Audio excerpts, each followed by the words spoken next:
Thank you for watching, and remember to like this video and subscribe to my channel. Thank you for your support. Have to go several times faster than it would on Earth because of the lack of atmosphere. Interesting. Yeah. Didn't it kind of look like one of those sand crabs? Did you guys think that? Yeah, I mean, I know it's in the air, but didn't it look like that scurrying across the ground? Don't do that. Don't do that. All right, guys. Steph, welcome back, because this is the first time we got to say that. Yes. So you guys had a big old trip. Today we're talking about who gets to control the temperature in your vehicle when you're traveling. And so was that a problem for you guys? Because you had some chilly weather out there. We did, but of course we've had the snow. It's not everywhere, but in some small areas you've really been getting some decent amounts of snowfall. This trough swinging through, that's giving us that cyclonic flow over the lakes. Things are about done for us over Lake Michigan off of Superior, up here into lower Michigan. We've had a couple of inches. Waters, Michigan, one of those spots that picked up 4 inches of snow, and we actually had a couple of inches in between Grand Rapids and Kalamazoo yesterday. It was about 1 to 2 inches of snowfall there. Now we've got still a little bit more to go with some snow showers coming off of Ontario and off of Erie. This snow band right now seems to be, I would say, the most prolific here, but that's saying it's more than it is. It's really not going to be a big snowmaker at the moment, but we are getting some snow north of town, Syracuse. A few snow showers in town, 39 degrees. Syracuse, we haven't had an inch of snow yet this season. Buffalo's done it. Binghamton's done it. So you've got a chance today of getting into that. We do have winter weather advisories up off of Lake Ontario and off of Lake Erie. It's all about lake effect. This goes until 1 o'clock this afternoon. And this is the kind of situation, if you are driving here, I-90, I-81, you know that you can run into these bands and the visibility can drop really quickly, and then you get out of it and it's fine again. And so just be ready for changing patterns. The visibility could be actually really difficult in some of these bands, especially because the wind is still going to stay gusty through the day. But once we get into the evening, these will wind down and things will quiet down for travel. So if you're one of those overnight travelers, you'll actually have better weather. Look at 2 a.m. Things are quiet here at Syracuse. Your forecast clears out into the afternoon. Even the sun breaks out as temps get up to the 40s. Paul? Well, speaking of the Great Lakes, a busy time. A lot of people traveling on Wednesday, but Thursday evening, you can see some scattered showers and thunderstorms.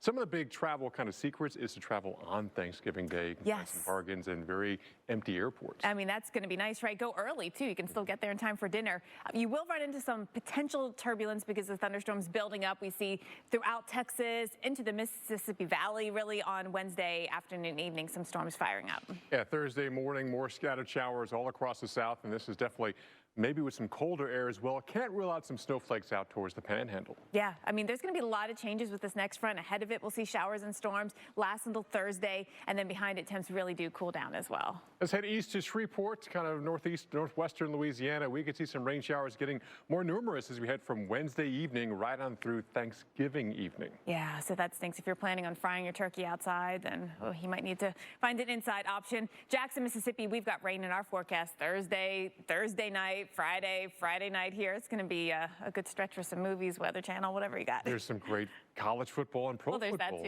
on Thursday and Friday for a lot of college rivalry games as well.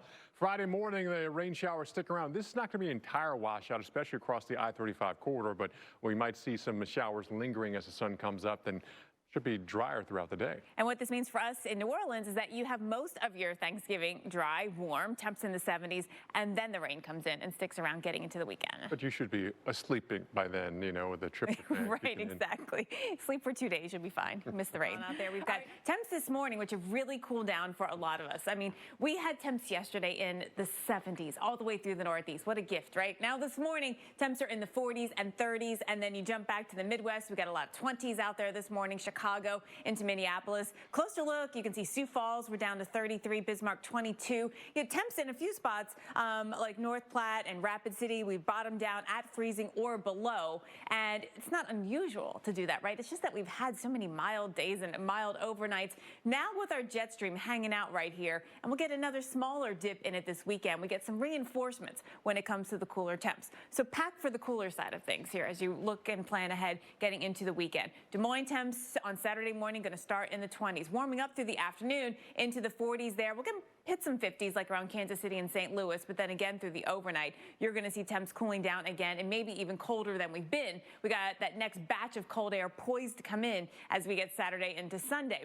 So, looking ahead to the weekend, temps are going to go back up, maybe even above average across the plains. The east will stay below average, but then that reinforcing cooler air comes in. This is how it works out. Saturday, St. Louis will be practically 60, but you're going to be a few degrees colder on Sunday, 56, because of that cooler air coming in. Same thing in Cincinnati, only in the 40s, actually, as you look ahead to that Sunday forecast here and watching where the above average temps go and get completely erased by this trough into the east as we get into the end of the weekend. All right, coming up, more on the poll question. Wet bulb, all the things that they look at here just haven't been right. Now, we've had a lot of moisture, though, and that's been coming into the northwest.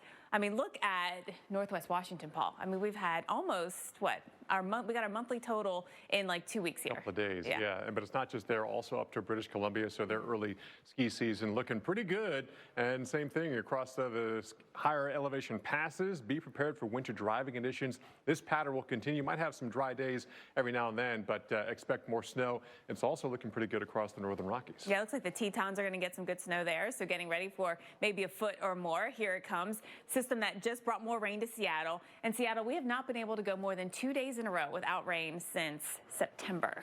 It has been a stretch. It's been a soggy fall, but hey, we'll take it because the great news is we are kind of quashing the wildfire season. I'd pretty much say it's ended across the Northwest. Still have some going on in California and even Colorado as well, but the snow showers continue even around Yellowstone National Park, and as the snow keeps getting deeper, the roads keep closing as they don't plow all winter long. So we do have another couple of systems lined up to come in. None of them are going to be these big atmospheric river events, but they'll be smaller atmospheric river events. So we'll end up with another inch or two of rainfall, especially into the northwest. Yeah, we definitely take that as well. And look at our rainfall departure here since the beginning of October. Many areas have picked up more than a foot, some 2, 3 feet. In Forks, the Quileute area here, that's almost 20 inches above average. We will take that. Let's just, like we have the pattern now, right? A little bit of rain constantly versus a lot of rain in a small all at once, right? Let's give the rivers a little time to come down, because while we've come down out of major flooding, we still have some moderate flooding going on, watching the Skagit River, but it's taken us out of drought. So just going back to the beginning of October, we were still either dry or abnormally dry across the northwest, and especially in the interior. Yeah, and we go into Halloween and beyond into this month. We've really eroded and ended the drought here in the northwest corner of Washington. We still have a long way to go. This is definitely the drier, the lee side of the Cascade Range. So it's normally drier, and it still is. Oregon, too, same boat. All right, our question.